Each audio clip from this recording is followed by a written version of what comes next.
కాకినాడలో ఉన్న ఈవీఎం గోదాం వద్ద హెడ్ కానిస్టేబుల్ ధనరాజు అనే వ్యక్తి రైఫిల్తో కాల్చుకున్నారట.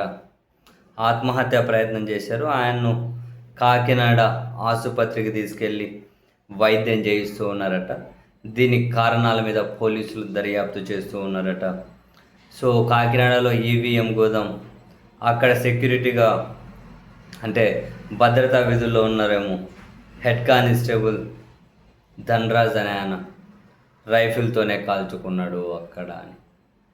కాకినాడలో ఈవీఎం గోదాం అంటే ఇది యాక్చువల్గా కేంద్ర ఎన్నికల సంఘం నిర్వహిస్తుంది.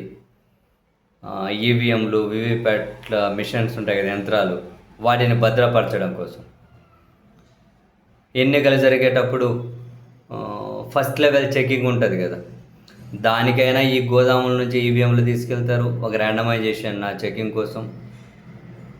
అండ్ ఈవీఎంల డిస్ట్రిబ్యూషన్ కూడా ఇక్కడ నుంచే జరుగుతుంది. అండ్ ఎన్నికలు అయిపోయిన తర్వాత మళ్ళీ ఈవీఎంలను, ఈ వీవీప్యాట్ యంత్రాలను కూడా ఇక్కడే భద్రపరుస్తారు. అక్కడ ఒక హై లెవెల్ సెక్యూరిటీ ఉంటుంది. మొత్తం సీసీ కెమెరాల నిఘా కూడా ఉంటుంది. సామాన్య జనానికి ఎవరికి అక్కడ ఎంట్రీ కూడా ఏమీ ఉండదు.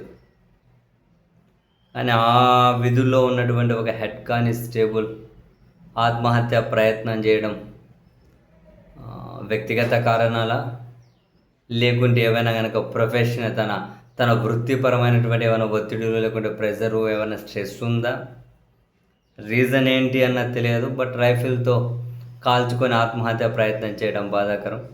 మరి పోలీసులు విచారణ చేస్తూ ఉన్నారట. దీనికి గల కారణాలను ఏమని చెప్పి తేలుస్తారో చూడాలి.